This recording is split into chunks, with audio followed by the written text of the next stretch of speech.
live here from Bristol Motor Speedway on JCTV. This is the Slide Job Racing League. Racing for the JTR Ford Performance 100. I'm Josh Copperl. I'm joined in the booth by... I know who you are. Adam Kuhn. Yeah, Josh, I know who you are too. Told me all weekend you were going to pull that one on me, but it's great to be here in the booth for the Slide Job Racing League because, Josh, it's Bristol, baby, and this is going to be one heck of a race. It's going to be pretty chaotic, I think. And we have another guest up here in the booth with us tonight. Well, I shouldn't say guest, but familiar voice here on JCTV, as always. Yeah, and we've got Dawson Allen with us. Dawson, wasn't expecting you to have us be with us tonight, but you're here. How you doing? Yeah, I wasn't expecting to be here tonight, but things opened up, the seas parted, and here we are. I'm excited for this race tonight. Bristol Motor Speedway always puts on a great show. We saw a great show last year here at this track with Slide Job Racing League. I look forward to seeing how tonight goes. Maybe a little cleaner than last year, but that's yet to be seen. Yeah, a lot of drivers registered for this one. It's going to be pretty interesting, to say the least. So far, 37 cars registered tonight. Just a couple minutes left in practice. A lot of drivers just looking for some last couple laps right now. It is the number 10 who is sitting up top on practice charts, Sean Cassane. But, you know, let's go ahead and use this time to tell everybody who our picks to win are. So Dawson, or I'm sorry, Adam, go ahead. Who is your pick tonight? Well, you mentioned how many drivers are in this practice, so I'll go about midfield in this very tight practice session here before the race gets going. I'll go with the 45 Storm Patterson. We expect this to be a chaotic race, so I really think the winner could come from anywhere in this field tonight. I think Storm's going to be able to storm the weather on the racetrack. That was very corny, I'm sorry. Dawson, who do you have tonight? Man, that really hurt to hear that joke, Adam. I think that kind of Yeah. threw me for a loop and took my brain out of it, but that's okay. I'm going to go with a guy that last week I think had a really good shot to win. It didn't come out of it in the end, but I think he's still going to be in the hunt tonight. Give me the 2 of Caden Atkins to park in victory lane. Well, my pick to win, you know, because I can, I'm going to make a pretty corny joke as well. Currently way down on the practice charts, but you know what? I think he's going to Parker in victory lane. I'm going to go with the number 3 of Dylan Parker. I think he's got a great shot to win tonight.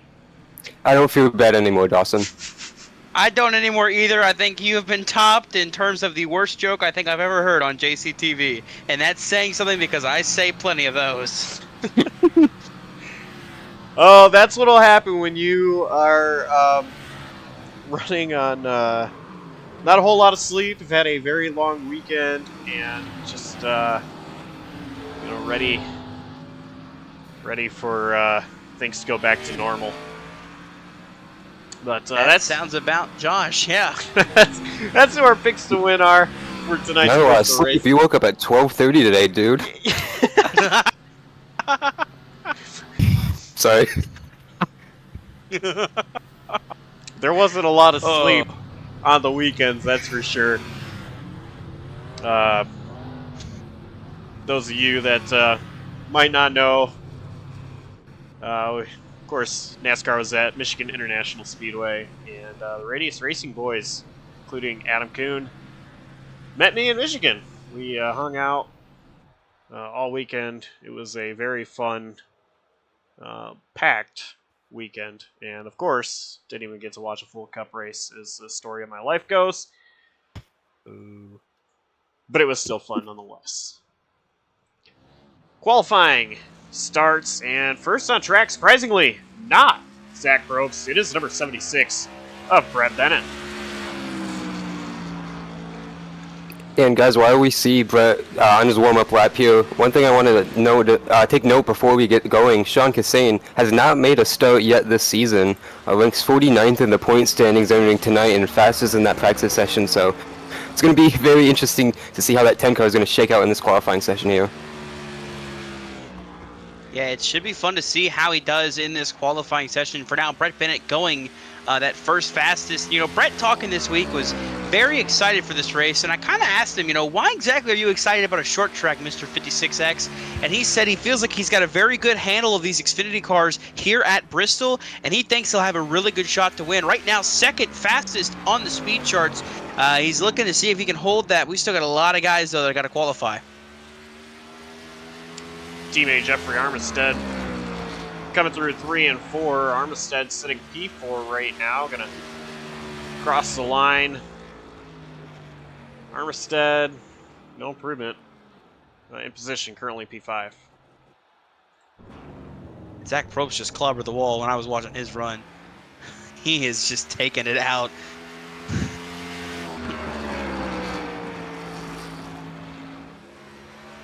Jake Scarborough. P15 so far. Talking about Jake. Go ahead. I was going to say, talking about Jake Scarborough, he's a driver that I've had my eye on this season. He's definitely shown some improvements. He's got caught in a little bit of bad luck, couple races, but he started the season 10th and 17th in his first 2 starts. I feel like tonight he can show his worth. I think he's going to have a good run tonight in that number 77. Ethan Fonseca Moreno currently sitting P1, 815.003. We're watching Don Blazier, who's going to slide it. And his second lap will not be an improvement, I don't guess, and he's going to slide again. So P16 right now for Don Blazier is still fighting that number 23 machine. Jeff Glenn Austin off turn 4. P20 so far for Jackson Glenn Austin.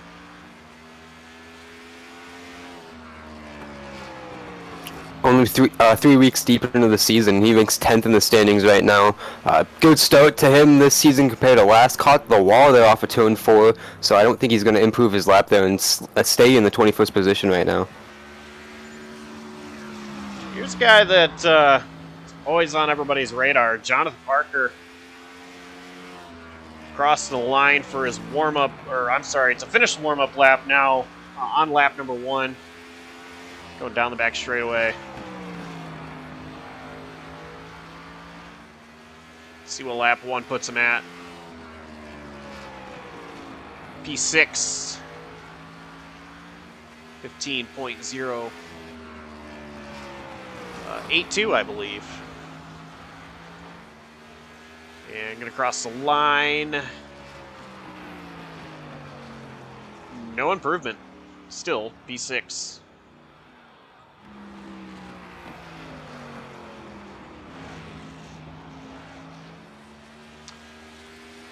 Noah Mayeri. P16 on lap 1.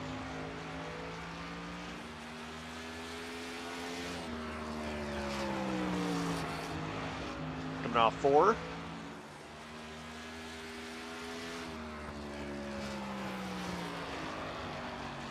Still going to be P16. And with that, I think that's about going to wrap up qualifying. Just under 30 seconds, and the only one still on track is that 8 machine. Of course, already had completed both of his laps, so it does not look like anybody else will take a time. And 30 drivers elected to take a lap time in qualifying.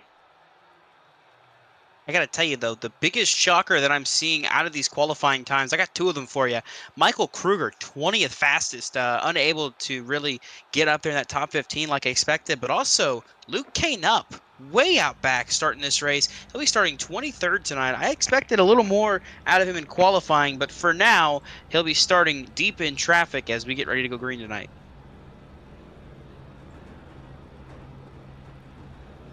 Let's go ahead and look at our starting grid. If it will cooperate. There we go. So, starting on the pole is going to be Ethan Fonseca Moreno with, okay. Michael Thorpe Jr. starting in second. Jamie Wright in third. Dylan Parker, my pick to win, will start fourth. Ty McIntosh will start fifth. Jonathan Parker starting sixth. Brett Bennett seventh. Storm Pedersen starts eighth. Jeffrey Armistead in ninth. And starting 10th is going to be Dane Cruz. Dawson? Yeah, back out in 11th place. Sean Kissany, fastest in practice, was not able to crack the top 10 there in qualifying. We'll see how he does in his first start tonight. Outside of him will be the number 62 of Zach Probst. My pick to win, Kate Knacking, starts this race in 13th. To his outside is Ethan Yan. JT Larson, Noah Mary, former champions, making up row number 8. Row 9 sees Jared Wilson and Michael Walls, who still stinks. And then in row 10, Gabe Cazzola and Michael Kruger to round out the top 20. Starting in 21st is the driver of that 21, Austin J. McGill, alongside the 96, Darren Roy. Luke Knupp starts in that 23rd position, Dawson mentioned earlier, and Don Blazier starts alongside him on row 12, with Jeff Wimmer in the 73 and Doug Denise in the 40. On row 13, Jackson Glenn Austin and Jake Scarborough make up row 14. Hunter Karsten and the 75 of Chastain make up row 15 to round out the top 30 starters. And finishing out the field, it is going to be, and I apologize, I'm having a little bit of issues on my end, but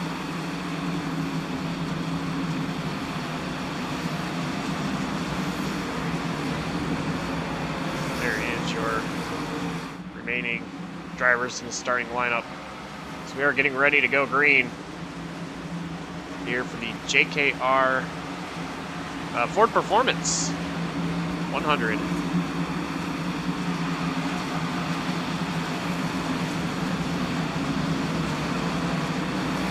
Pace car is in the hands of Ethan Fonseca Marino. The green flag is going to wave. We are underway.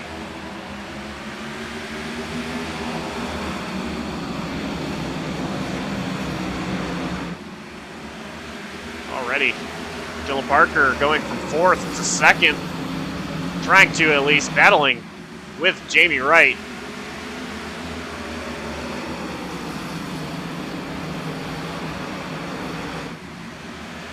Ran a little wide though into turn 1. Yeah, Jamie Wright kind of clear Dylan Parker.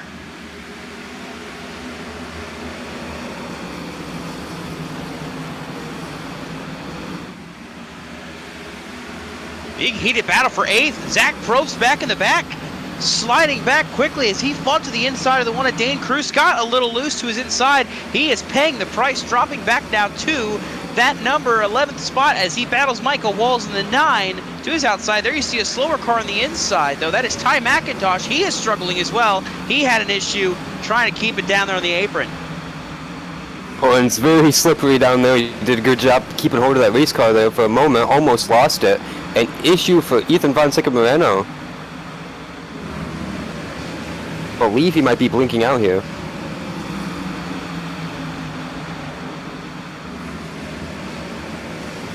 A lot of back and forth right now through the field. It's kind of hard to pick where you want to watch. Update you about what happened to Ty McIntosh. He was on the bottom lane, got sideways, and almost looped it, but caught it, got on the apron, and dropped back. I noticed out back, too, in 16th, now battling for 15th with JT Larsh. Michael Kruger's back bumper is pushed in. Not sure what happened to the 81, but the back end of that car does not look pretty. Yeah, already quite a bit of damage back there. I don't think it'll affect him too bad. He's not at a track like Bristol.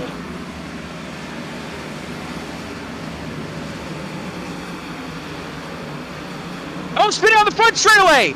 Jake Scarborough. He's going to get it back going. We're going to stay green as the leaders will pass by the 77 on the apron. He got help from the front bumper of Michael Thorpe Jr. there to get him around.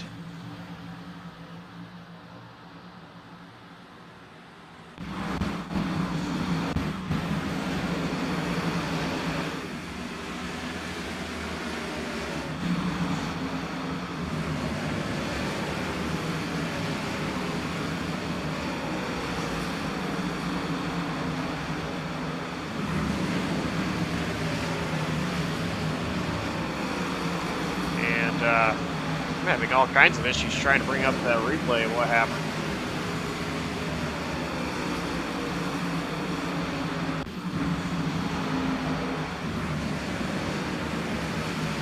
Let's see. Jake Scarborough.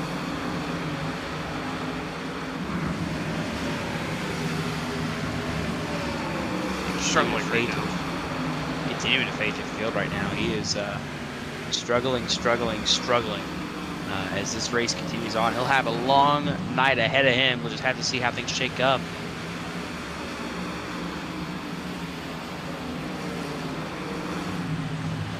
But somebody that's on the move, you know, we talked about Ty McIntosh dropping back.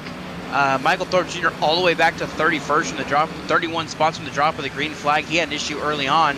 Driver on the move forward, Michael Walls in 7th right now, up 11 spots since the drop of the green flag. He had just gotten by Dane Cruz, now has pressure coming from Jeffrey Armistead in the O2, but this 9 machine has been on a march forward from the drop of the green flag.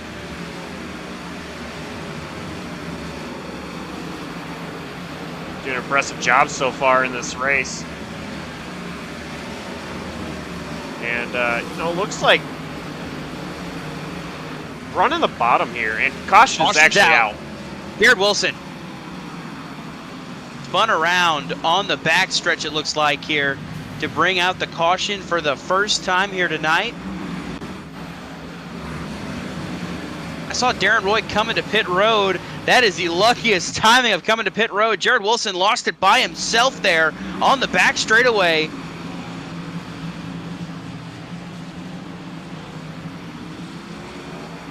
I believe a couple of different cars made contact there, trying to get through that situation on the back straightaway.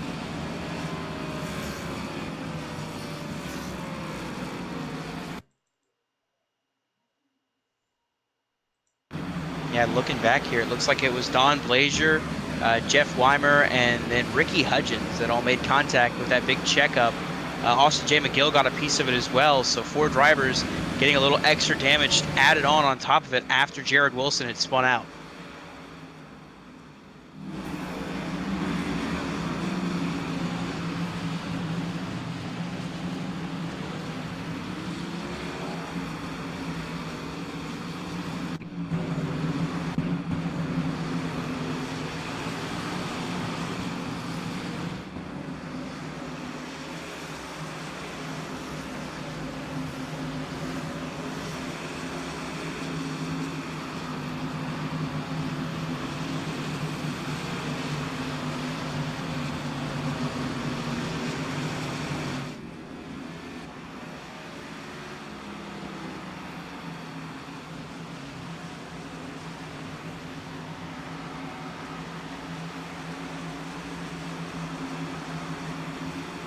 So that, of course, does put us under caution for the first time here tonight.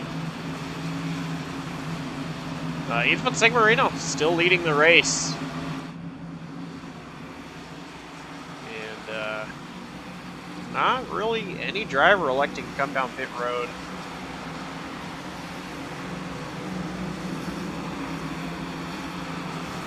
Yeah, we had 3 drivers on pit road. Jared Wilson, Robert Lukens, Darren Roy. Of course, I mentioned Darren Roy was coming to pit road at the moment that we saw Jared Wilson lose it on the back stretch. So he is on pit road now, 2 laps down.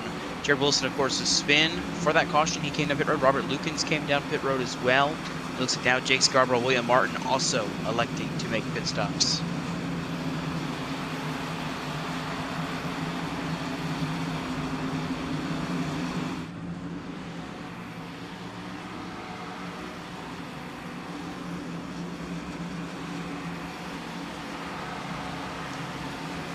21 laps complete out of 200. This race is the JTR Ford Performance 100. Of course, this track, it's a half mile. Typically at Bristol, the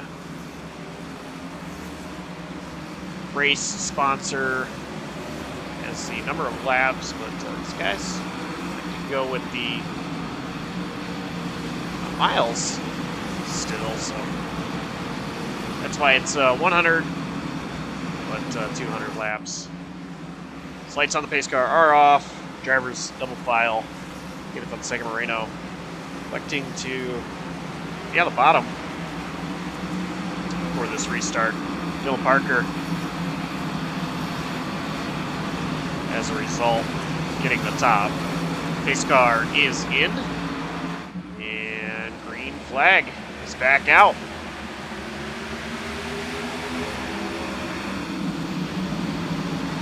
Jonathan Poca jumping right to the bottom right away. Dylan Poca going to struggle there on the outside, lose the position to Jamie Wright, but then cross him over on the back straightaway.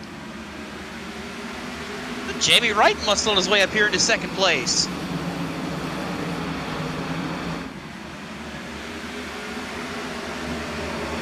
Dylan Parker's going to get challenged by Storm Patterson. Go ahead, Adam. Yeah, I was going to bring up that 45. Got just past Jonathan Poca now on the inside of Dylan Poca for that third position. Couldn't quite do it though that time on the front straightaway. Going to tuck back in line here. As Dawson mentioned earlier, Michael Wall's having a good performance. He is now up to 6th position. Dylan Parker looking back underneath of Jamie Wright. You're going to be side by side.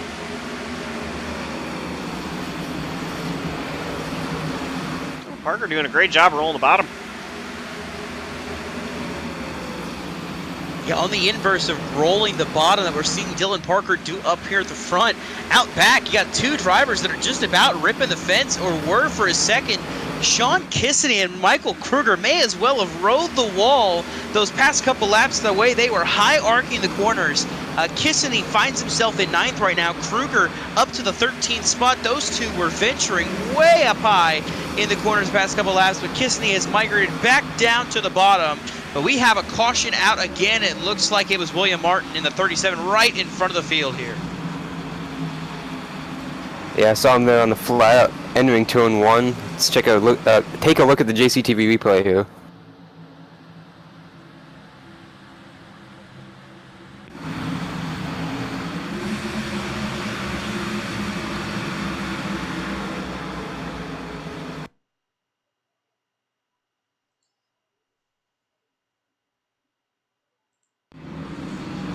Looking back at it, from what I can see, it just looks like the 23 kind of got a little sideways in the middle of 3 wide, and William Martin got into him, and that's what spun him down the front straightaway, bringing out the second caution tonight. He was trying to get to his inside. It was a 3 wide situation, and Don Blazier kind of had nowhere to go and just got hit by William Martin. That wound up sending him around. So that is what brings out our second caution of the evening here on lap number 32. Looking up live now, we've got a driver coming down pit road. Second place, Dylan Parker is on pit lane, and he faked it. Should have been a commitment line, though, with the way he went and entered it. But yeah, that should have been a commitment cone. The drivers are raising it up about that now in the chat. They are saying that should have been a commitment cone, but very confused. Looking on pit road, though, we do have some drivers that are taking to pit road right now.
Well, as we mentioned at the beginning of the show, how chaotic this race was last season.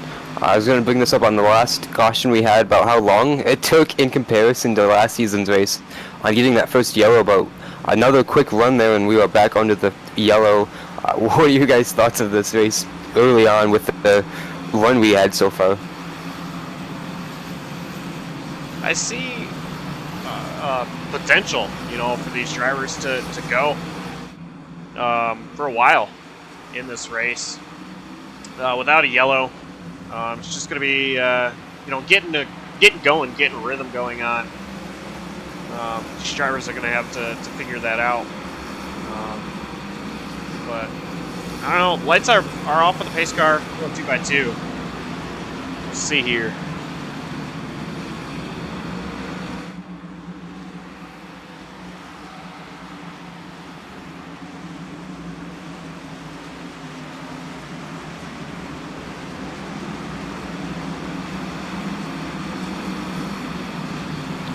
Pace car is going to work its way down pit road.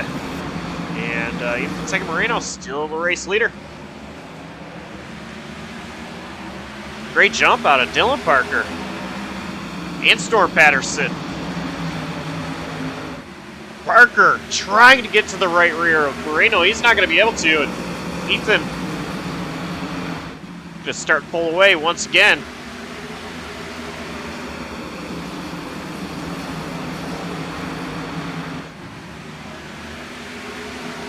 Caution is out. Caution is out. Doug Denise.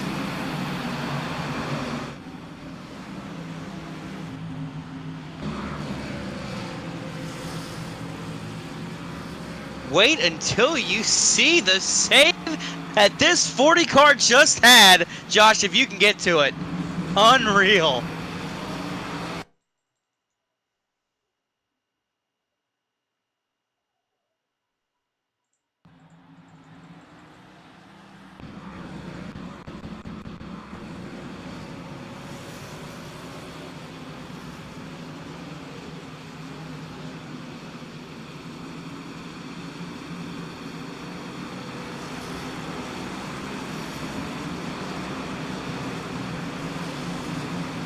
Well, technical issues aside, not allowing us to show you, just to describe what I got to see on my end, that 40 car of Doug Denise had the back end of the car pointed towards the outside wall on the apron. He was literally completely sideways in the corner. Nobody hit him. He was able to back it down and get it back rolling. No damage to anybody. What an incredible save by Doug Denise in that 40 car, man. That was incredible.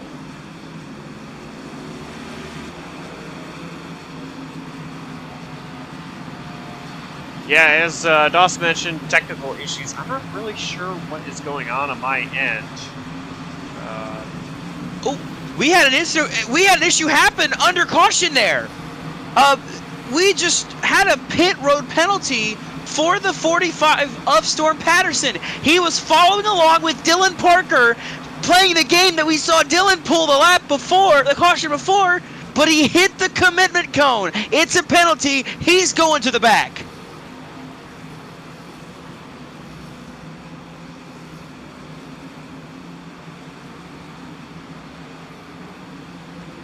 Interesting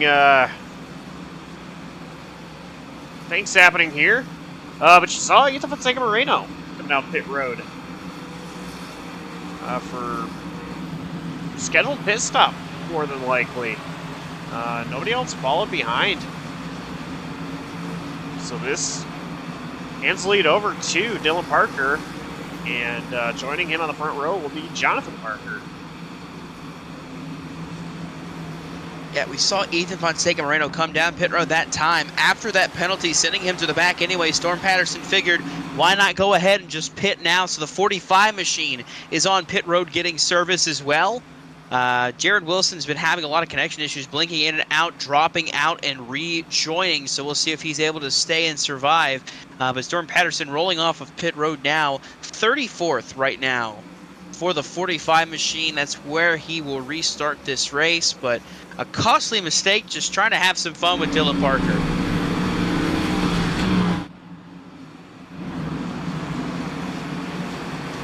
So lights are off on the pace car. 1 to green. Dylan Parker, your race leader. Jonathan Parker, P2.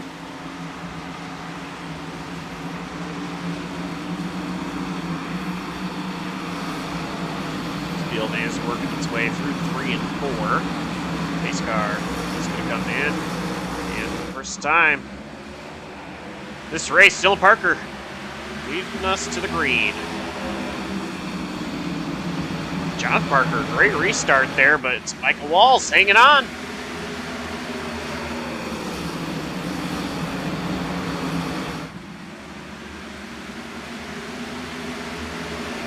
Okay, Neckings also right there with Micah Walls.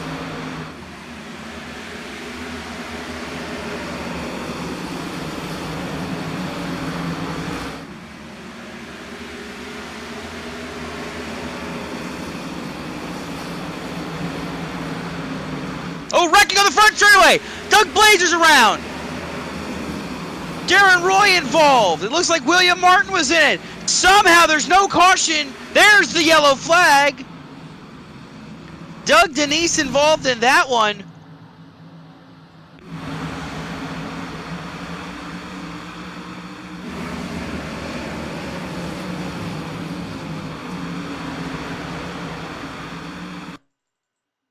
I don't know if you can get this one on replay here, Josh. I know we've been having issues with those replays. But it all starts with the 23 of Don Blazier. Looks like we can see it right here. Come out the corner. He hits the outside wall. Spins down. Hunter Carson has some contact. And then right there, as everything disappears, I'll go ahead and walk you through what happens. The 23 of Don Blazier smacks the outside wall, gets spun, hammers the inside wall. Then Doug Denise nowhere to go. William Martin stacks up as well, and Darren Roy. All three of those drivers really just nowhere to go as that 23 was uncontrollably launched across this racetrack. I think the 15 of Clark Gennikin got a slight bit of damage as well. Storm Patterson was right there by it all, able to miss it. Ethan Fonseca Moreno just short of missing it as well. So those two, lucky to not have any consequences from making that pit stop, being back in the Hornet's nest. The Parkers both looked like they were going to pit. Both stayed out.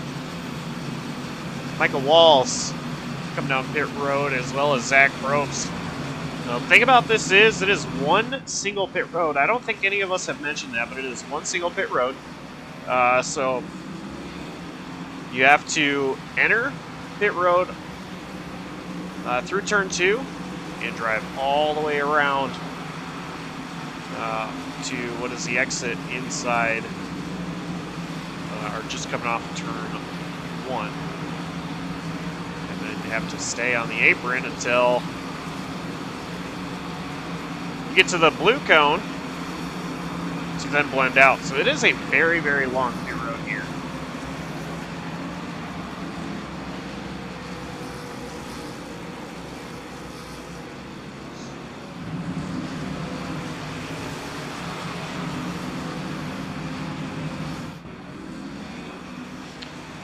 So Dylan Parker still the race lead. Jonathan Parker P2. Okay, Nat King's 3rd. Jamie Wright 4th, and how about Brett Bennett up here making some noise as well inside the top 5.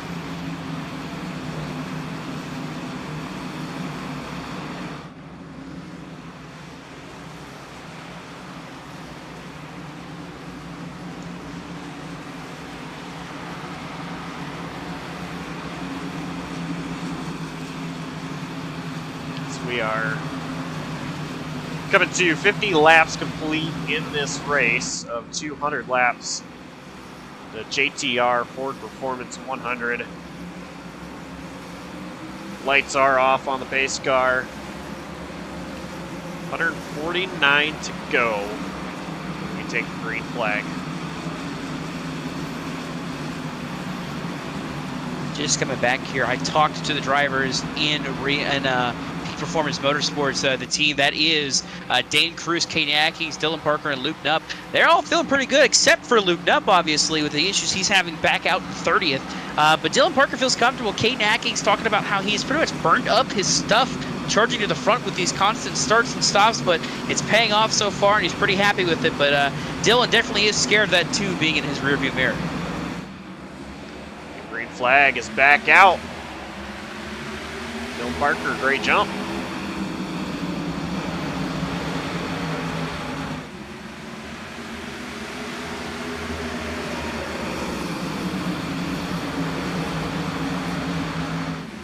Gonna be 3 wide for a moment there. It's Sean Kissening, Dane Cruz, and Brett Bennett. Brett Bennett holding on to 5th, trying to hold on to 5th right now, but he's got 2 hard chargers coming behind him. Kissening wants that spot. Cruz also not wanting to give up the position on Brett Bennett, that number 1 Opera GX Supra. He is fighting hard on the inside lane, but the outside lane led by Sean Kissening is starting to take advantage. But Brett Bennett really holding all 3 of these guys back because Michael Kruger's fast as well. Oh, contact! Cruz down to the inside. There goes Dane Cruz. He saves it. Incredible job. What a save! Yeah, that was a great save. Gonna lose a ton of positions though. Oh, meanwhile, while that happened, back in the back, no caution, but Michael Walls went sideways, completely perpendicular on the racetrack, hit by Darren Roy, got back going, and then he had contact with Robert Lukens. That almost wiped him out as well. Somehow they stayed straight. It looks like they're still going here between Roy and Michael Walls. This is back in 29th is the night of Michael Walls after that incident there. How on earth he stayed straight? He got help from the Darren Roy staying straight, but how that was not a yellow is beyond me. That car was completely sideways.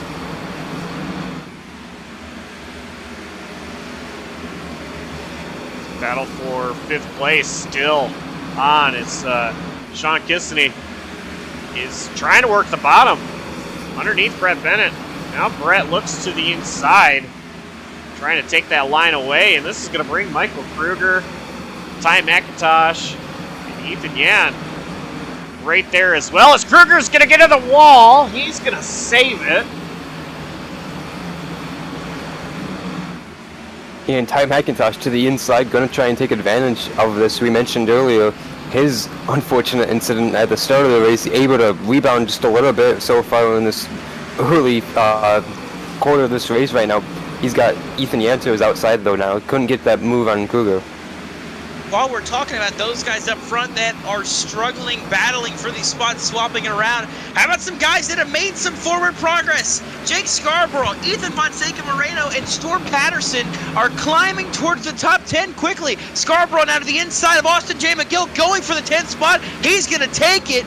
Moreno and Patterson had a big stack up there behind the 21 of Austin J. McGill as they continue to battle with Jeffrey Armistead to the inside.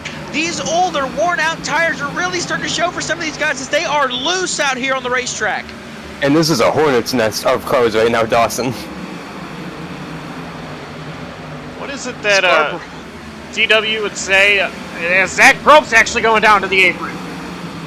He's going to slide, long slide, saves it. And now getting back onto the concrete surface, but I was gonna say, what is it that DW always says? Something like racing at Bristol is like taking a bunch of fighter jets, putting them in a gymnasium. Seeing here, just not a lot of room at all for these guys. Even Fonseca Moreno finally making his way past Austin J. McGill. This 0-2 of Jeffrey Armistead is struggling hard here on the inside, stacking up Jackson Glenn Austin, Michael Thorpe Jr., Gabe Gazzola, these guys behind him trying to get by, just can't quite do it. Luke Knupp making moves through the field as well, following this outside lane ahead of him. Blaine Sparling making some forward progress in the 59 as well, but Jeffrey Armistead continues to tank back now to 17th for this 0-2, and in the wall ahead! Jeff Wimmer in the 73 just slams the outside wall. He keeps it straight. We're still straight and green. Man, that could have been a big stack up there. And there was, at the same time, almost a moment just behind the O2 with Jeffrey Armistead. It looked like Jackson Glenn Austin got tight underneath Christian Pacheco, almost bounced the 88 in the wall. Now Glenn Austin finally gets out from that bottom lane. And you mentioned that O2 struggling. Nothing Jeffrey Armistead can do. He made his bet on the strategy. He just has to lie right here. And he, like you mentioned, is just getting run over right now. He just has to hold his line and hold a steady wheel. And he's trying to, but they're all over the place in front and behind him. Austin J. McGill got into the wall, and that stacked them all up.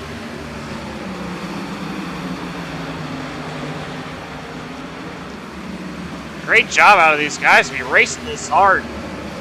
Keeping it green. Somebody I want to highlight in this pack right here, Michael Thorpe Jr. in the 34. Last week was the sports-themed week. It's why we saw the LSU car on Michael Walls. He just didn't change it because, he forgot about it. But Michael Thorpe Jr. specifically said he's running the Chicago Bulls scheme again this week because he only got to use it for half a lap before it got damaged. And so far, he's kept that bull clean. But it's Bristol, baby. Anything can happen. 73 laps in. Somehow still clean. Jeff Weimer, though, with the back again. That 73 is taking a beating right now.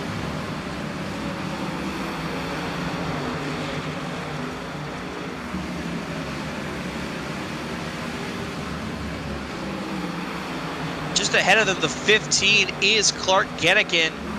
He has moved up through the field here into the 19th spot. They continue to battle behind Jeff Weimer and Jeffrey Armistead, just continuing to drop further and further back. See Blaine Sparling up ahead. He had an issue dropping back into this pack as well after clearing it.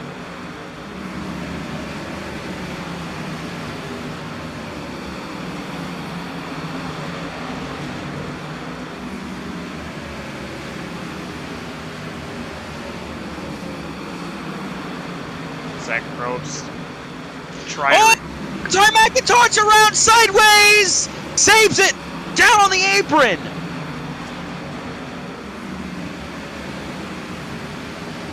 Contact between Michael Walls and Dane Cruz. Dane Cruz went down to the apron. Was able to save it.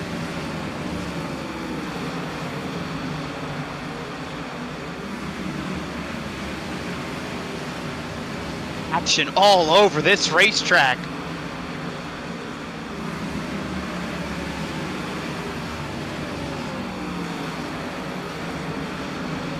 Probst looking underneath Michael Walls. Probst, of course, trying to recover from his moment that he had. Luke Knupp had an incident there with Michael Kruger for a second, battling for 10th. They slide back, but they're able to save it. It is just a topsy-turvy battle between everybody. The only people that are really out comfortable, I'd say, are Dylan and Jonathan Parker, 1 and 2 right now, separating themselves from the field, not really worrying about all of this happening as it happens behind them, but soon enough, it's going to start happening directly ahead of them. Yeah, you mentioned it. They're going to be catching lap traffic, and actually, I think I just noticed Hunter Karsten get into the wall just ahead. Karsten and McGill side by side, just ahead of your race leader. Go ahead, Adam. Yeah, I was just going to bring that up. Last car in the lead lap is 14 seconds behind race leader Dylan Parker, and we won lap 16 seconds here. Ethan Yan, Brett Bennett's got heavy damage on the 76. Not happy on the radio. Michael Thorpe Jr. forced it 3 wide, but underneath Cazzola and Bennett has contact with the 76. That checks up everybody. The 15, Clark Gennigan, had damage, and now Storm Patterson struggling. And now the leaders are in heavy lap traffic because of this. Dylan Parker is in the midst of it. He's going to be to that 76 of Brett Bennett very shortly, but there you see him trying to get underneath the 13 of Hunter Karsten here. Chaos all over this racetrack right now. As you see, they are battling hard. Heavy traffic, you mentioned, for the race leader, Dylan Parker, to have to navigate.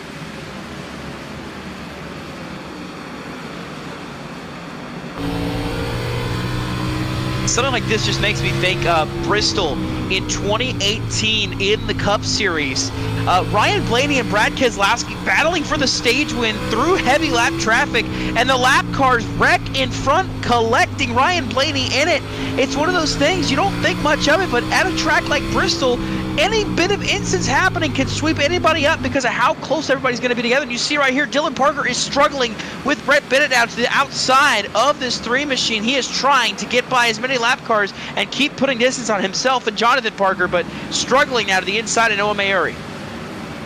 Unfortunately, that incident happened to Blaney more than once at Bristol, so can never hide here at Bristol. And speaking of never hiding, Dylan Parker has lost his advantage. He had almost a 2-second lead over the 48, and now it was down to 3/10 at one point, back up to 8/10, but 48 having a little bit easier time getting through some of these lap cars. Dylan Parker's going to make it 3 wide here. Oh, Blaine Sparling gets into Jeffrey Armistead trying to give Dylan Parker room. Man, oh man. This is really sketchy. They're going to be 3 wide once again. Blaine Sparling through the middle. Ethan Yan, I believe that is, on the outside. Sparling almost got the back of the 3 and turned him sideways there. That was so close, but he managed to keep it off of Dylan Parker as he successfully laps the 72. That puts him all the way up to 20 cars now in the lead lap. And there's a battle. Jake Scarborough, Darren Roy, 20th and 19th there. Oh, and Scarborough about to go sideways here in front of the field. He's able to hang on to it. It is getting very intense ahead of race leader Dylan Parker. See there, Scarborough getting lapped outside of Dylan Parker.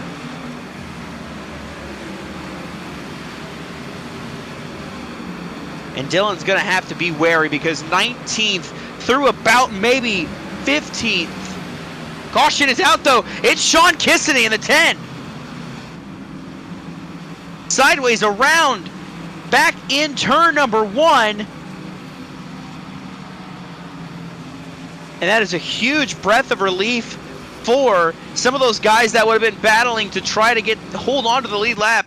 I was getting ready to say 19th all the way through 13th. We're all in a pack together, and Dylan Parker was catching them. That would have taken him out. I'm not sure if you can see on the replay what happened to Sean Kissany, Josh. Looking at my end, Austin J. McGill and Ty McIntosh hit the outside wall exiting turn 4, and they came down.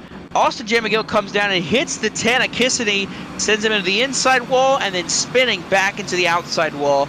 That is what put that 10 machine around and brought out the caution yet again. And Dawson, that's a product of the lap traffic. Austin J. McGill not racing with the 10 for a position, but Kissany taken out of a 6th place position because of that, as we see the leaders heading pit road now. And somebody who won't be heading to pit road, or actually no, it looks like everybody instead. I was going to say Ethan Fonseca Moreno likely might stay out there up to 3rd on those fresher tires, but he elects to pit as well. So definitely interesting to see a lot of these guys coming down pit road. Doesn't seem like anybody really wanting to stay out and risk it. Yeah, I'm a little bit surprised to see Ethan Fonseca Moreno coming down pit road, but that was a really decent-sized run that these guys had, and Ethan was cooking.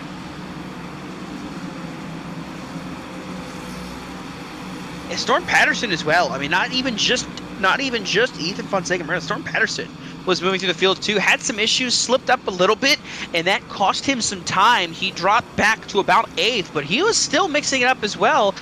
Jake Scarborough on that same strategy of tires, but just wasn't able to make it work because of having so many issues, so much contact with some other drivers. But at the end of the day, after that long green flag run, we get a caution. That leaves us with what should be about maybe 20-something drivers in the lead lap.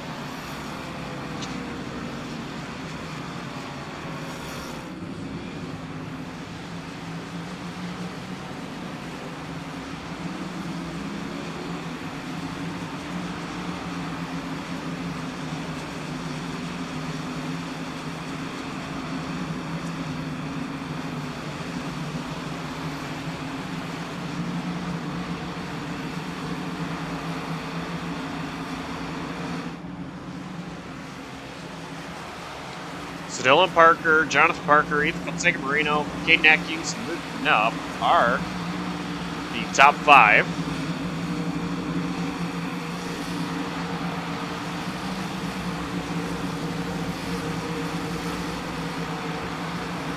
Almost already to halfway in this race. So lights on the pace car are going to go out. Line up double file. A few drivers, quite a bit of drivers actually, taking the wave around.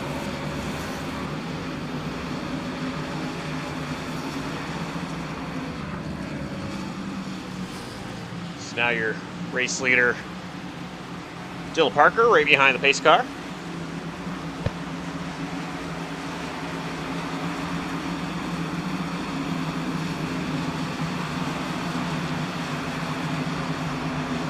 Back in, I talked to some of the championship points leaders. Jeffrey Armistead really kind of in a bad spot, he said, hoping to get some fresher tires and get cycled back with the leaders, but he'll be restarting on old tires in 19th. Green flag back out as they continue to battle early on here. Everybody trying to get as many spots as they can on these fresh tires.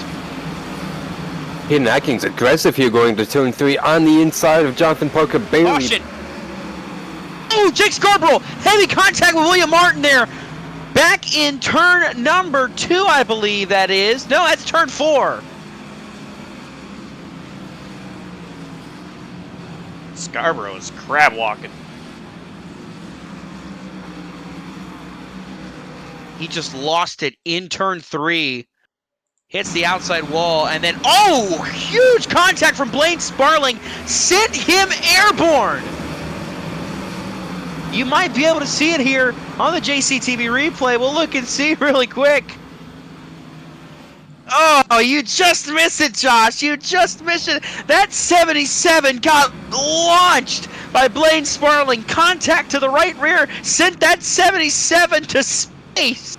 Unreal how high up off the ground he got after that contact.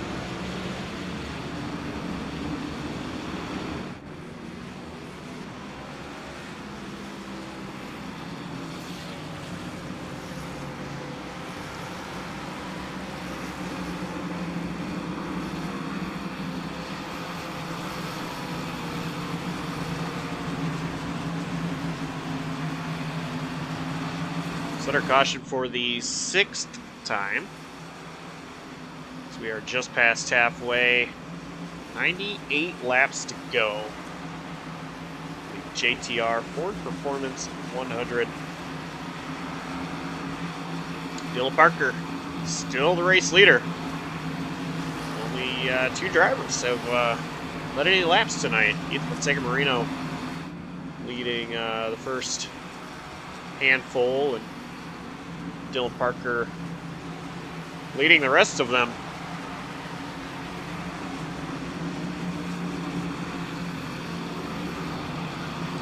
Fastest lap of the race going to Ethan Moreno, a 15.1 flat.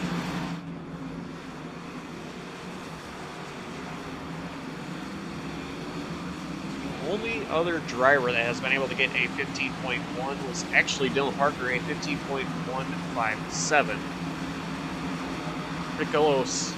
Pretty close between those 2 drivers for best lap times this race.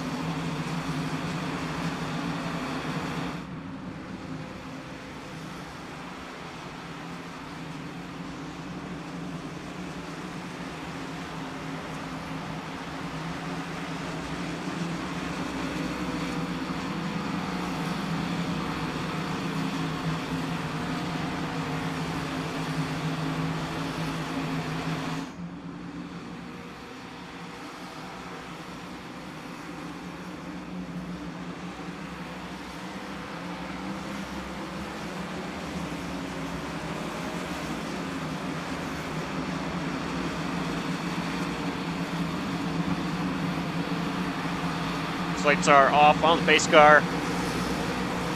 Double file. 95 to go at the line on the green.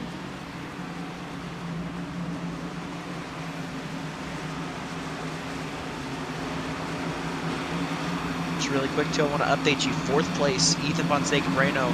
He said he feels pretty decent about the car, but he feels that the 2 strongest cars right now are 1 and 2, Dylan and Jonathan Parker. That's going to be his challenge to beat as the green flag flies again. Actually struggled to get going there. Is that 43 of Ethan Moreno.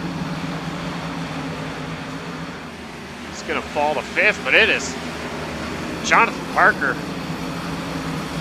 Under attack from Luke Knupp. Well, Luke Knupp started way out back in 23rd, up now battling in this top 5. A great race going for Luke K. Knupp here, just what he needed. As you see, Caden Atkins! Oh my God, he slid sideways. I don't know what on earth that vocal noise was I just made, but my goodness, that 2 car was sliding, battling for the race lead with Dylan Parker. Dylan Parker gonna pull back to the outside line. Atkins, once again, sideways off the corner, but not as bad as a lap ago. Dylan Parker, once again, back up front. Caden Atkins led a lap. Already in lap traffic with Doug Denise. Adam has been awfully silent after that after that moment. I guarantee he's going straight to that stream and getting that clip for Out of Context JCTV just as soon as he heard that one. I don't even know what that was. I saw the 2 car going sideways and realized my pick was about to drop out, but you know, looking just through the field, a lot of battles still going on. Jackson Glenn Austin fighting back up to this 11th spot. This 00 car has been very impressive. You know, he's kind of flown under the radar with how well he's done so far tonight. And behind him, his teammate Clark Gennigan in 14th, making a charge back after getting some damage early on. He's fighting his way back through the field as well. They're going to be 3 wide there with the lap car of Doug Denise. Gabe Gazzola. Oh, wrecking! Zach Probst! Michael Walls go around! Michael Thorpe's in it! Oh, Jackson Glenn Austin's in it! Doug Denise finds a way to pile in! There's the 83 Jared Wilson! Hunter Karsten spins around!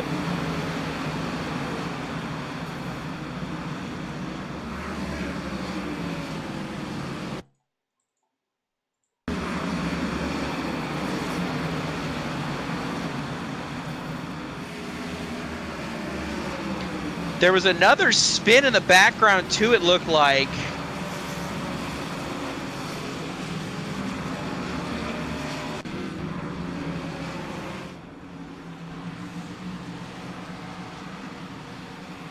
That was just a double reaction there. Probst gets sideways, hits the 9 of Michael Walls, and they both go for a spin, but Michael Thorpe Jr., Michael Kruger all pile into that one. Yeah, that one was a bit of a mess there. That's just what's going to happen when you have someone spinning towards the front of the field at Bristol. Not a lot of places to go. We've talked about that all night, and a lot of good cars involved, but I think they're going to keep on going without relatively big damage on these cars. Cruz, another driver, wasn't happy over the radio with some of those drivers coming in last second into that incident.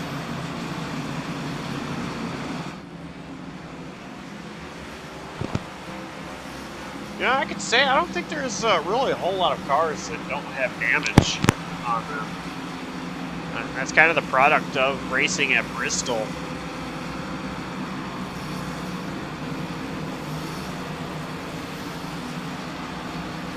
Nate Cruz, as you mentioned, a little bit of rear bumper damage.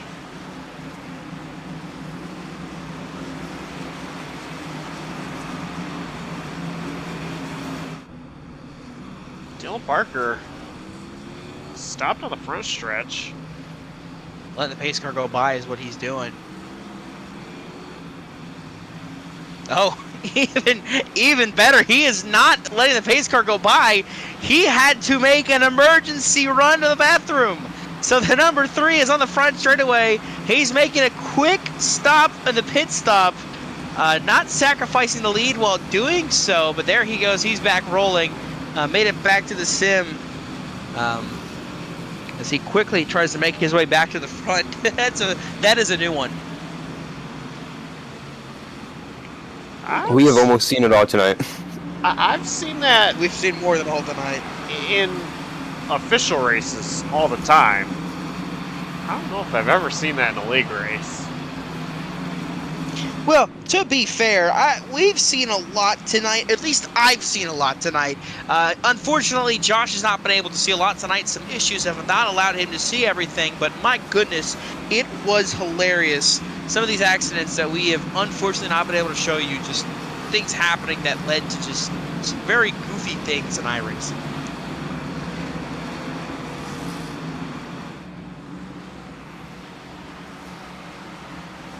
"82 laps to go when we head back green." It's going to be Dylan Parker looping up on the front row. Kate Atkins, P3, Jonathan Parker. Restart P4. Pace car is in and inside the restart zone. Green flag is waving. Back underway here at Bristol.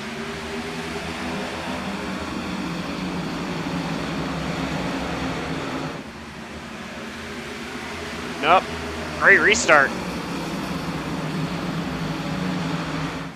Haronico's back deeper in the field, fishtailing off of turn 2. Oh, Noah Mary turn 4. almost spun it out on the exit of 4 there. Got it straightened up on the apron. He kept it straight. What a save by Noah Mary. Michael Kruger struggling on the bottom here. Just falling back. Yeah, he was one of those cars involved in that most recent incident. I didn't think he had enough damage to change the handling of that car, but he has been fighting that 13 since the 81, excuse me, since the green flag came back out. Caution is out. Sean Kissany.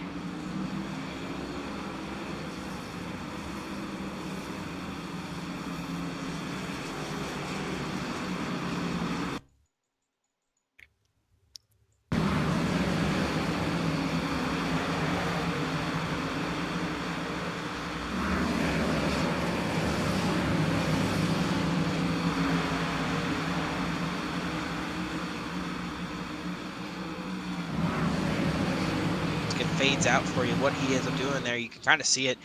Just another scenario. Car ahead of him. Looks like Darren Roy in the 96 gets the outside wall and then just comes down. Sean Kissany gets hit with the left rear of the car into the inside wall. So that is what Sean Kissany got sent around for, and this puts him under caution. Yeah, and he chose not to drive that car back to pit road, so he will more than likely be done for the night.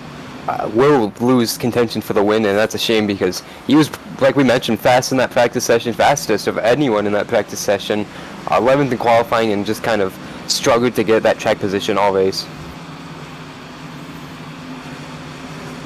So I want to go back to Michael Kruger, and I can't speak for how his car is handling or anything. But one thing that kind of came to mind, as you mentioned, he was involved in that most recent caution, the one before this one, and then he was falling back. And, you know, it looked like he was on the bottom and just struggling to get going, and I think that was definitely a factor to it. But one thing I can think of, if I were to try to compare it to anything, without sounding like I'm comparing apples to oranges, is a couple weeks ago, the Olympus News Truck Series was at IRP. And there was a restart where Ethan Fonseca Moreno actually got loose in front of me, spun out. I got into him, and I thought my truck was fine. We got back under green, and I could not drive my truck anymore. I'd get on the brakes, and you know, the rear end would just kick out. It was impossible to drive. Now, I'm not saying that really what's going on with Michael Kruger, but being involved in that most recent caution definitely might not be helping that 81.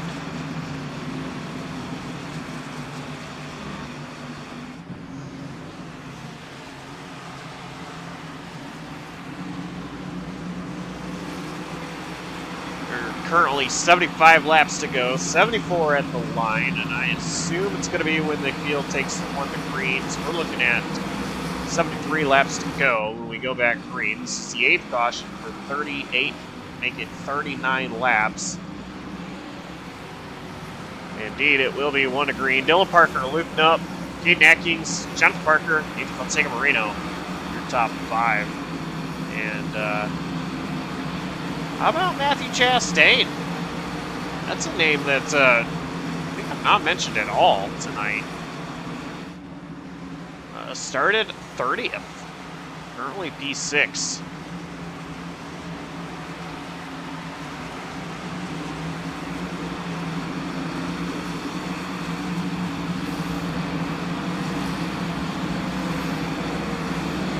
Pace car is going to work its way to the safety of pit road. And green flag is waving. We're back on our way, and a great restart there by Luke Nupp. To try to hold on to the outside. He's not able to, and he's got Kate Neckings on the inside now. Luke Nupp is clear.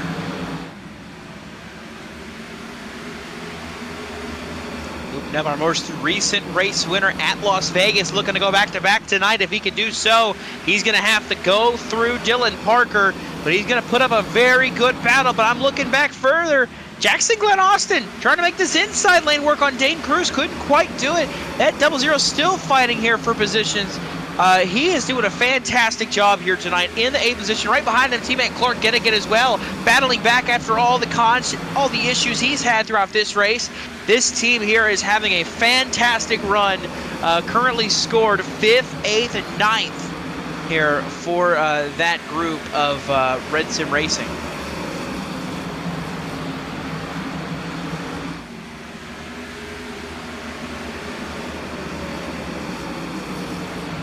JT Larsh. Pass to Michael Kruger on the outside. Jeffrey Armstead just behind JT Larsh.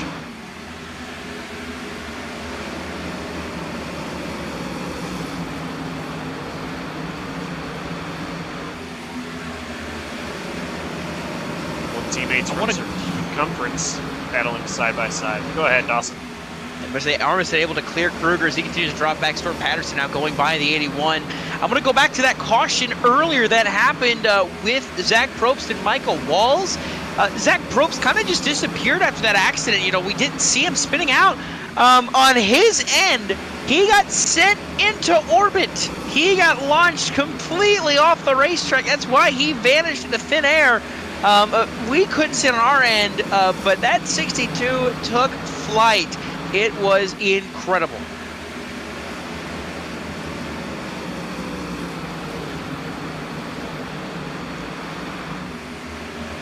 Storm Patterson still battling with Jeffrey Armstead.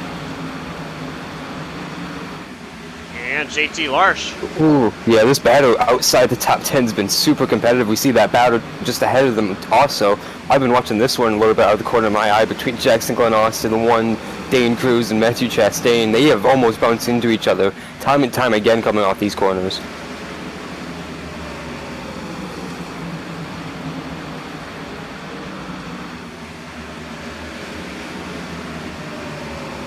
Matthew Chastain hanging on to the 6th spot as they go right now. Great run for him tonight.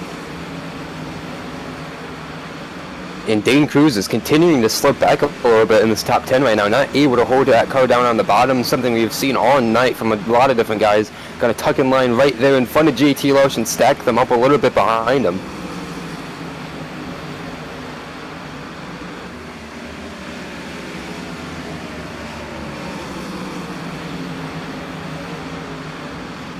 Oh, Jackson Glenn Austin make contact, Matthew Chastain! They save it, they keep it straight, and they stay rolling, but man, that was tight. That was like an 8-wheel drift there coming off of turn 4. That was super impressive. That was incredible that those two didn't lose it.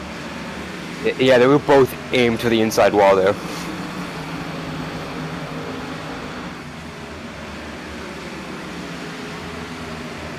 Patterson still trying to work the inside of Dane Cruz. Actually, Chastain was for Chastain. And it's going to stack this entire group of cars outside the top 10 up even more than what they were. They all going to get by Chastain. They were through 3 and 4. He's going to knock him in the wall just a little bit. Jamie Wright's going to clear him easily. Battle up front, battle for 3rd. Here comes Ethan Fonseca Moreno.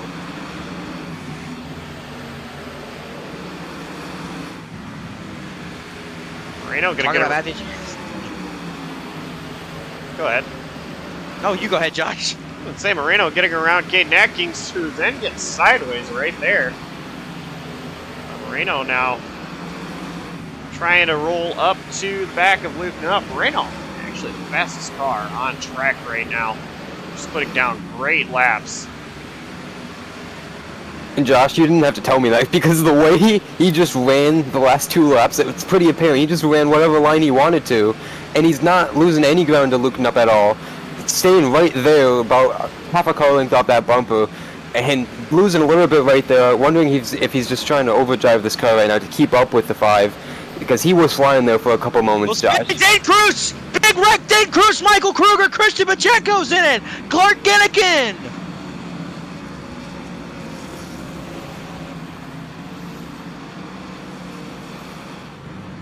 And this was the battle we were watching a few moments ago with those guys hovering around the 10th position.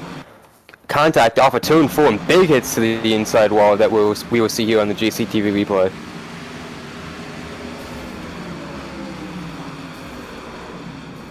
Christian Pacheco. Oh, no place for him to go. Yeah, it was unfortunate. Pacheco being an innocent bystander. Yeah, that instance was not a Christian Pacheco stinks, but a Christian Pacheco's luck stinks. There, he had nowhere to go, that number 88. Michael Kruger as well sucked into it. Jamie Wright got into the back of the one of Dane Cruz, but Gabe Gazzola able to split the gap, narrowly missing all of this. Somehow, some way, that number 18 machine lives to fight, splitting the gap of the carnage. My goodness, how he doesn't get sucked into that one, I do not know. But Gabe Gazzola survives that one, but some drivers unlucky in that regard, unable to continue likely after that one. And we see a very, very busy pit road here with just 50 laps to go in this race, guys.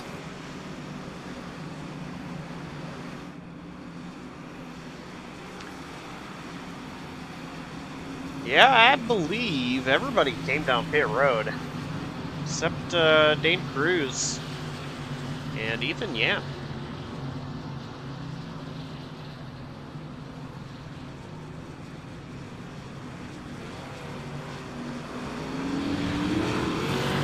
Dylan Parker going to be the first off pit road, followed by Ethan Fonseca Moreno. Luke Knupp, Caden Atkins, Jackson Glenn Austin.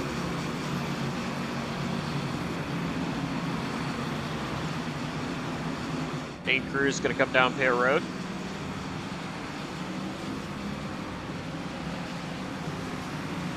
Ethan Yan as well. So Dylan Parker will still be the race leader when we go back green.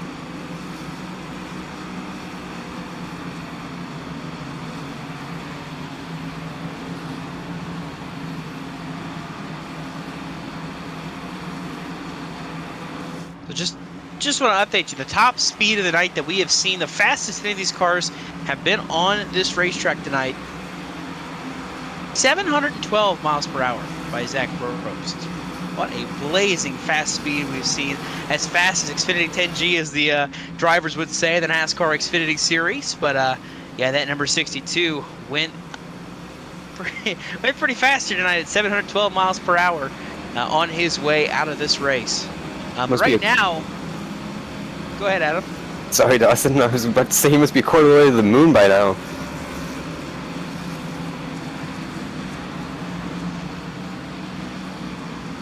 Well, look who's gotten to the outside on this restart here, Josh. Ethan Fonseca Moreno going to be restarting this race in second. Yeah, incredible job by Ethan Fonseca Moreno. Using that number 1 box. Gain him a couple positions. Let's see what he can do here on the restart. Restart at P2. Dylan Parker, of course, still the control car. Pace car is in. Inside the restart zone. Luke Knupp was ready for it. Green flag is waving. Caden Atkins also going to pull down to the bottom underneath Ethan Fonseca Moreno. Something we've seen all night, that inside lane doesn't get going. You mentioned Atkins sliding down to the bottom because Jackson Glenn Austin couldn't get going the way he wanted to. Jonathan Parker also took advantage of it.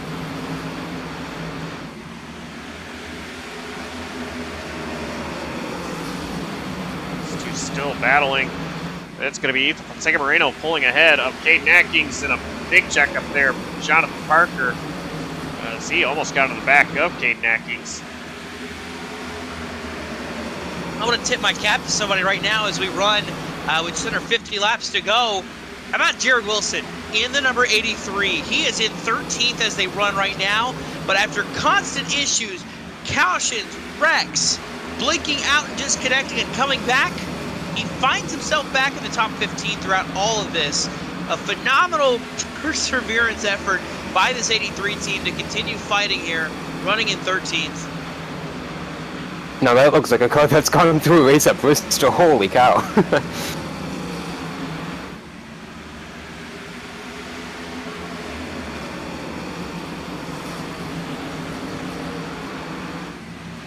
Josh, back up front, we just saw the 5 of Luke up very squirrely off of turn 4 in the second position. Ethan Fonseca Moreno trying to retake that spot, was all over the back of Luke there down the back straight. We're going to challenge again here into turn 1. Caden Ecking's right there challenging Ethan as well.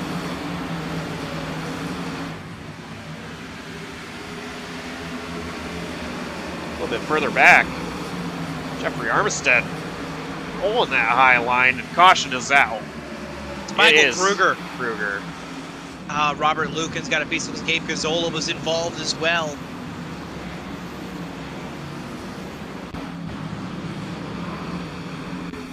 Kruger hit the wall and then hit Gabe Gazzola into the inside wall. Missed the inside wall, excuse me. Somehow they don't slam into that inside wall. Kruger, you see here, will slide back up across the racetrack. And then just get a glove tap by Robert Lukens.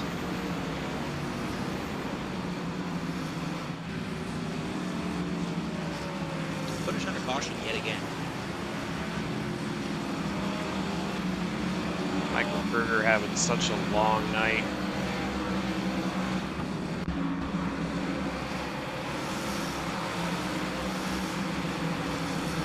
And Kruger is ready for this one to be over.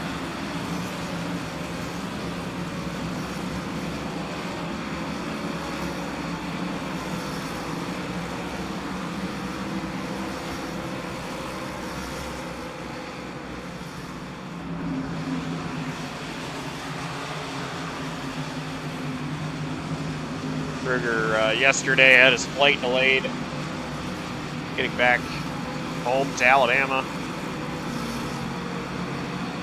Wasn't too bad of a delay for him. But of course, I mentioned earlier how it's a meetup at MIS. Kruger part of that. Pretty fun to hang out with him, but this last few hours not gone his way.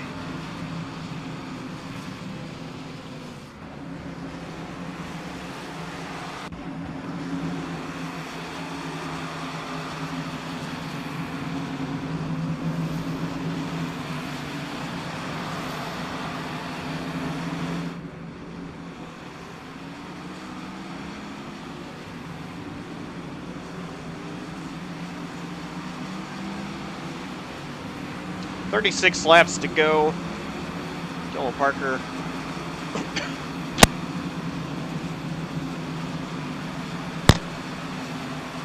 We don't know where that came from. Dylan Parker, still the race leader, moving up, still P2 after that restart.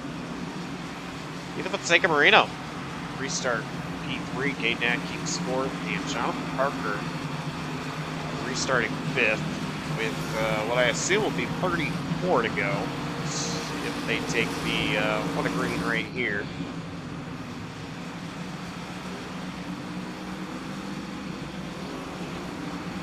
As they do.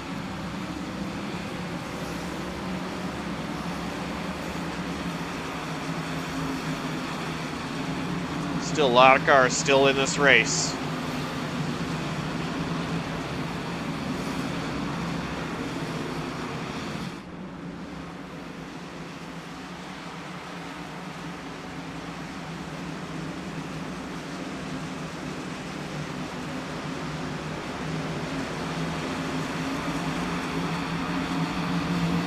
Pace car going to work its way to pit road. Dylan Parker inside the restart zone. Green flag waving once again. See those top 3 drivers. Just get a great jump on Ethan Fonseca Moreno. He's going to pull in front of Jackson Glenn Austin.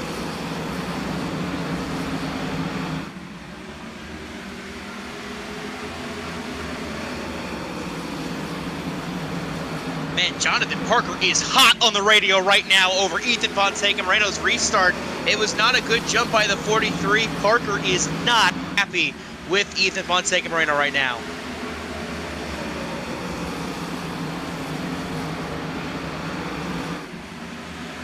Ethan trying to hold on the bottom, just struggling.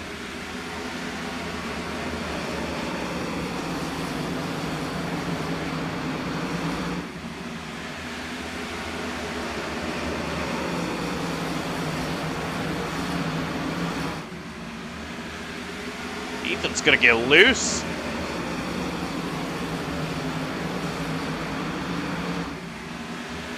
Trying to get in a line. Yeah, it was almost contact there between Ethan Fonseca Moreno and Storm Patterson, but Ethan's just stuck on that bottom line. Wants to get up top. There is no hole for him to get there. Front for the lead, Brewing.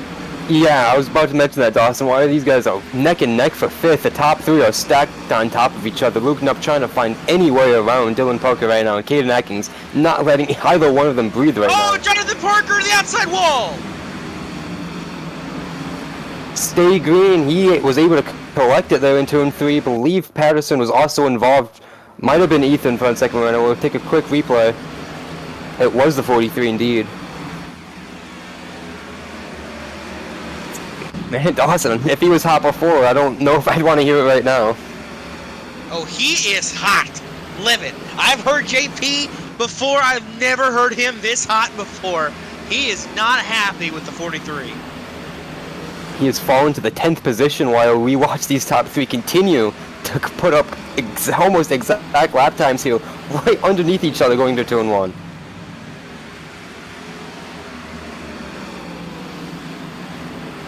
Dylan with a good drive off turn 2 there, Josh. Yeah, Dylan Parker still holding on. Caden Atkins going to look to the inside of Luke Nupp. Dylan Parker wants to see this.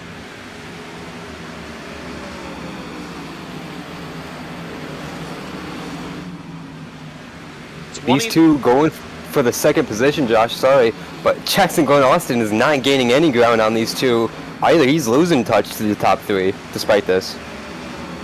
Actually in a battle with Storm Patterson. Trying to hold off Storm Patterson. 22 laps to go in this race, and that's not a long time at all here at Bristol. These gladiators here in the last great Coliseum doing battle, trying to fight for any spot they can take. I see a battle out back, almost resulting in a wreck. The battle for 15 between Gabe Gazole and Ethan Yan. The 18 almost went around. He's able to maintain, but right now, I've got my eyes on Jonathan Parker battling JT Larson now for 9. They are fighting like crazy. Parker trying to drive it on the inside, can't quite do it, and he's going to have to just keep settling for where he's at right now in this 9th spot. Large fighting hard on the outside. Parker will clear. Back up front, Luke Nupp going to look to the inside of Dylan Parker. Side by side for the race lead here. Dylan Parker going a little wide. Luke Nupp did not get a great exit off of turn 2 down the back straightaway. Try again here. Luke Nupp looking to the outside. Dylan Parker taking the inside.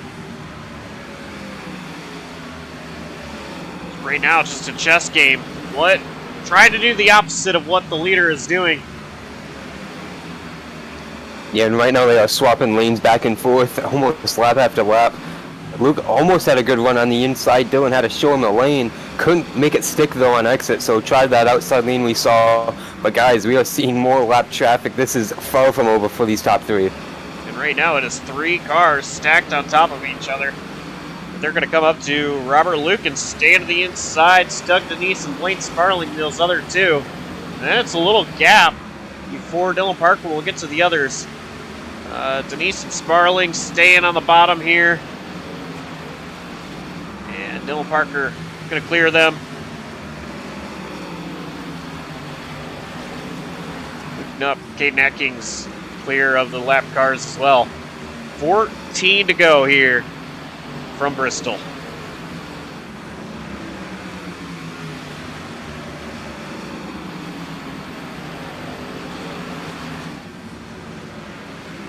Nubb's going to need to get himself straightened back out and just try to start pushing again.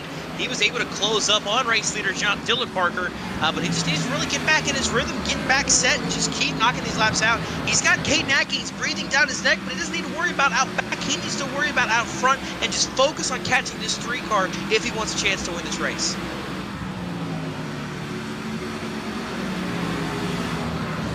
Yeah, Dylan Parker starting to drive away just little by little, 0.6 of a second lead right now, with the laps winding down, 11 to go this time by, and those two going neck and neck for that second position, like you have mentioned, Josh, is the best thing he could see, but one of the worst things he can see is the lump of traffic in front of him. Sean He goes wide. Let the leaders go. Christian Pacheco gonna stay to the outside here as well. Next is Jake Scarborough. And he's extending the lead through this now. Time to go.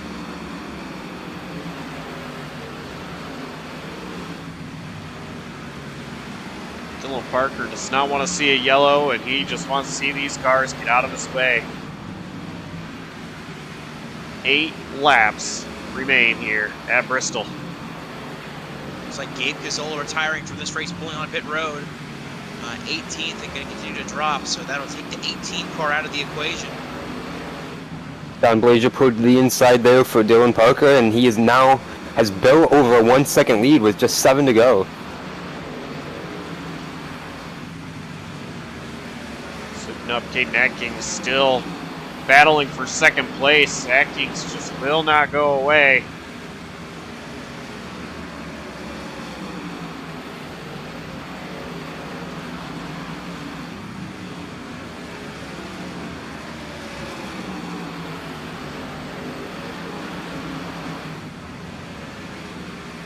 Five laps to go.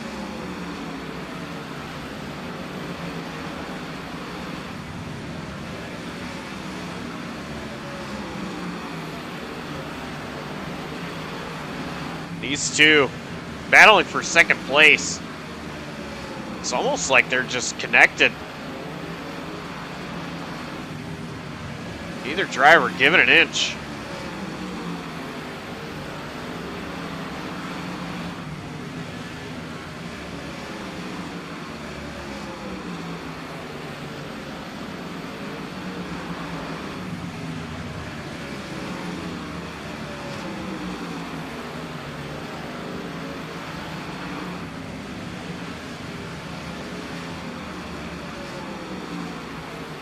Two laps to go. Dylan Parker going down the back straightaway into 3 and 4, and he wants to see that white flag waving.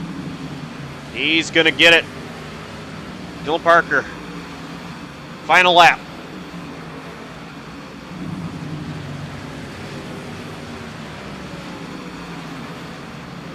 Through 3 and 4, and a scary moment there with the blinking car in front, but it's not gonna matter. Dylan Parker will take the win here at Bristol. Great performance all night long, and even better job there, guys, to pull away from Luke Knupp and Caden Atkins in the final laps, extend that lead to over 2 seconds, despite all the traffic and everything coming his way there in the last couple laps. Dylan Parker picking up his first win since Darlington in season 10. Gonna celebrate in style here. This is, as far as the stats go on this, win number 22 on his career in the Slide Job Racing League, the most wins of all time, and he is gonna go and celebrate in style here, trying to burn it down throughout the corners here of this Coliseum. Dylan Parker takes home the checkered flag, and Josh, that was your pick to win. Yeah, he was my pick to win. Practice times were way down in the middle of the field, but qualified. What was it? P4. Led a bunch of laps and came home a winner. Your biggest mover of the race, the guy that finished second, Luke K. Nupp. Actually, no, I lied to you. I'm a liar. Don't listen to me. Jackson Glenn Austin, actually, 6th place finisher here tonight, or 5th place finisher here tonight.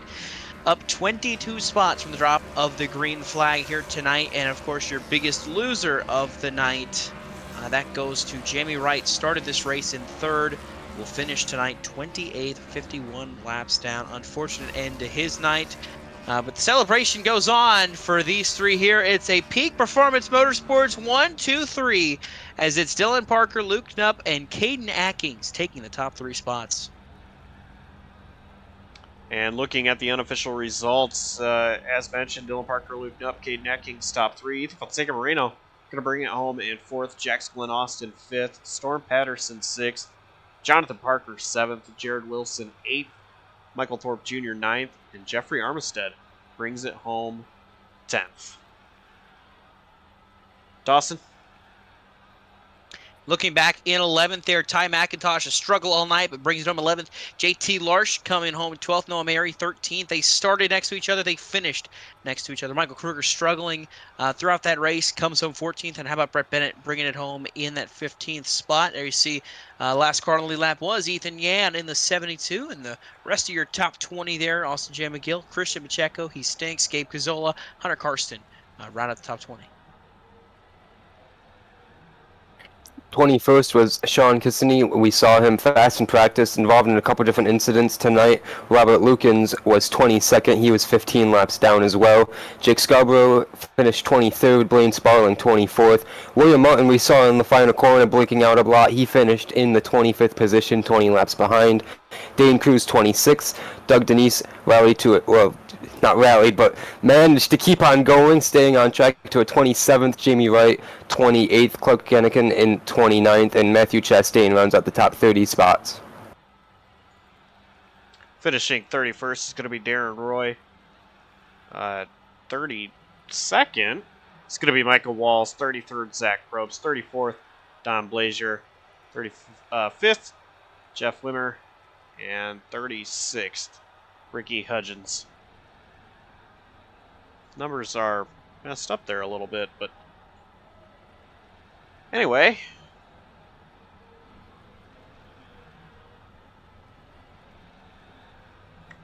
Let's go ahead and interview our top 3.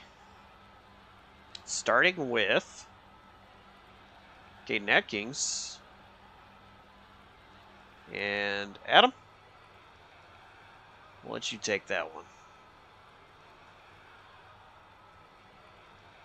Hey, Garen, it's the guys in the JCTV booth. You got a copy? Oh, I got you.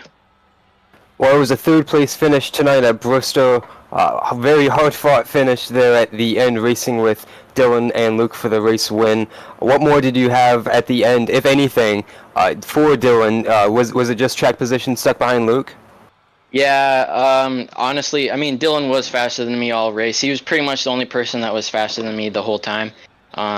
Ethan was really fast, Johnny was fast, and Luke, those guys were all fast. So I had a lot of fun racing them. But yeah, it was a track position game for the most part at the end. So I could have done. I was kind of thinking about doing something, moving Luke or something, but I was like, nah, I'll just race him clean for it. I don't want any unnecessary drama. Because he's raced me clean all the time, so there's no reason for me to do anything like that. But yeah, just needed better. Need Dylan to screw up and I could get by him or something on pit stops. Well, it looked pretty hectic out there on the racetrack. A lot of different incidents towards the back of the field, some towards the front, and you guys were in heavy lap traffic there at one point towards the end. So what was it like from the seat of that 2-car through it all? Yeah, it was pretty sketchy at times. There was a few times where I thought I was about to get wiped out by a lap car, but that's honestly the fun about this track too, is navigating a lap traffic. It is a good skill. So I'm happy that nothing happened with any lap cars. They were all pretty courteous, so I don't have any quarrel with anybody. So yeah. Well, it ends to be a special night for your team. Peak Performance ends up on the podium with all 3 drivers. How does that feel to be a part of it?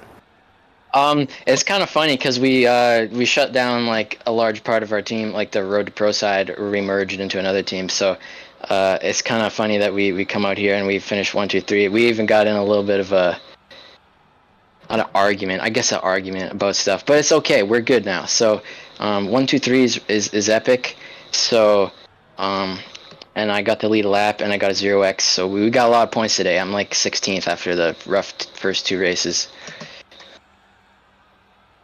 Right, well, that sounds awesome. Who do you have to shout out and thank for a great night, points night, and good finish on the racetrack? Shout out to everybody in this league that makes it really fun. You guys for broadcasting, my team, Peak Performance, the admins like Noah and all those guys, and shout out to again like freaking Ethan and Johnny and who else, Dylan and Luke and everybody else that was up at the front all race making it clean. I know there was some wrecks closer to the front, but there was nothing ever really in the top 5 to 6. So I'm just really happy that we had put on a good show at the front. All right, well, thanks, Caden, for your time. Congrats on the good run tonight, and good luck next week. Thank you.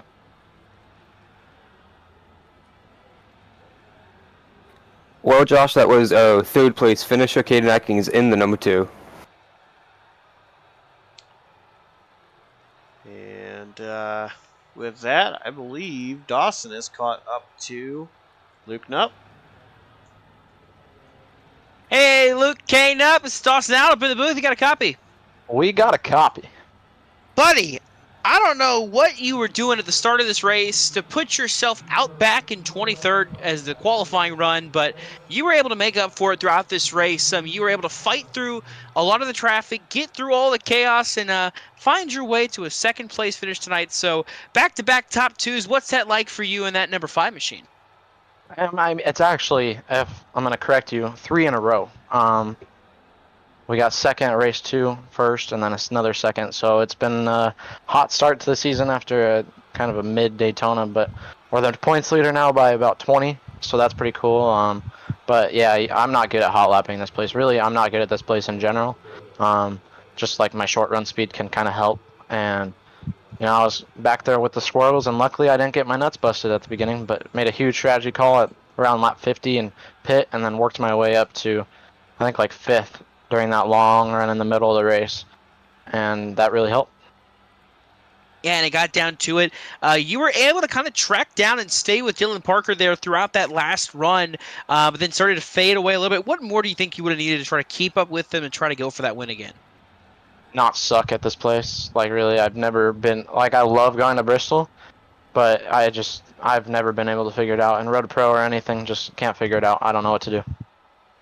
Well, alrighty, you were able to still finish 2nd, though, throughout all of this. Continue that top 2 streak, and also taking the points lead away from Jeffrey Armistead. So coming into the season after making the championship 4 last year, really off to a hot start. So what do you got to do to kind of keep this momentum going on your side and fire off all the way to a championship run? For sure. Just got to keep stringing in good results. We go to Kansas next week, and that's another good 1.5 miles for me. So just got to keep stringing in good results, keep myself out of the drama, and just keep doing what I'm doing. Well, we look forward to seeing it throughout the rest of this season, but teammates, sponsors, what got you here to the 2nd place run today? For sure, Luke Up Racing, iRacing.funny, Red Sim Design, you guys, Slide Job, Peak Performance, and Denise Designs for this awesome. And then, of course, 1, 2, 3 for PPM tonight, so that was pretty cool. Alrighty, that is your 2nd place finisher tonight, Luke K. Nupp. Congrats again on this 2nd place run and taking the points lead after tonight's race. Thanks, Dawson. Glad you can make it tonight. And that is your 2nd place finisher here tonight, Luke Nupp, as he finishes 2nd at this Bristol race. But Josh, I believe you have stumbled your way down to victory lane to chat with our race winner.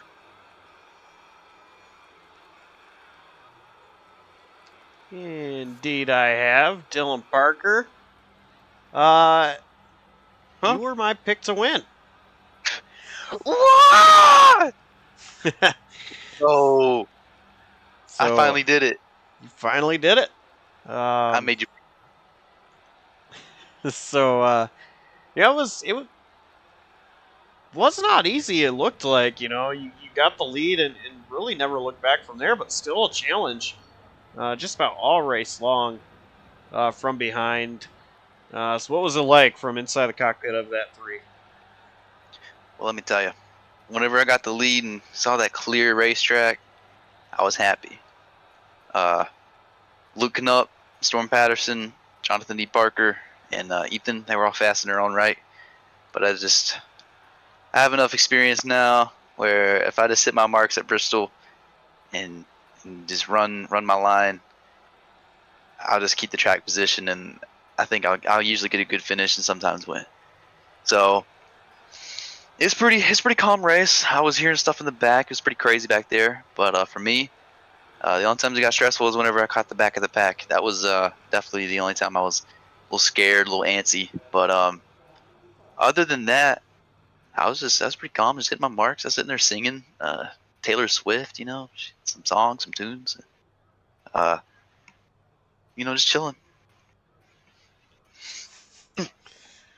All right. Well, impressive run.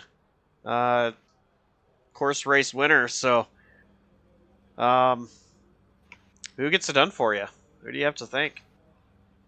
I would just like to thank Mr. Caden Atkins, Dan Cruz, Looking Up, PPM, Noah Maori, William Martin, Slide Job, Racing League. I'd like to thank Josh Coppernill, Liberty Bibbity, Adam Kuhn. You guys are great, JCTV. And I think that's it. All right. Well, congrats on the win. We'll see you next week. All right. See ya. That was race winner Dylan Parker. So guys, what a race we saw.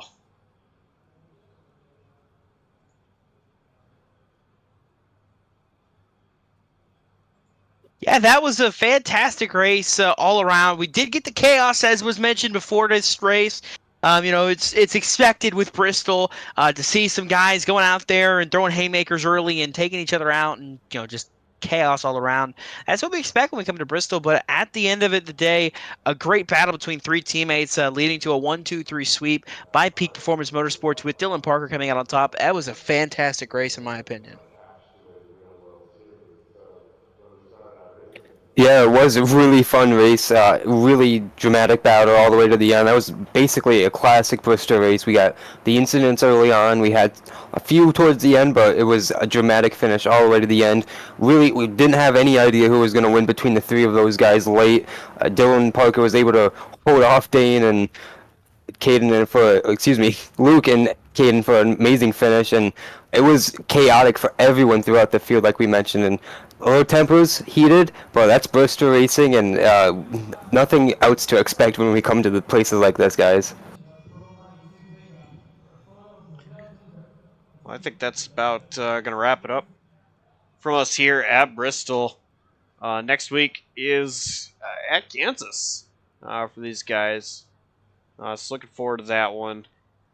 But we got plenty more action coming up later this week on JCTV. Friday night starts the playoffs, the tournament for the DI9 Designs NAR series, and then Saturday night the Independence News Truck Series heads to Kansas Motor Speedway. So looking forward to those.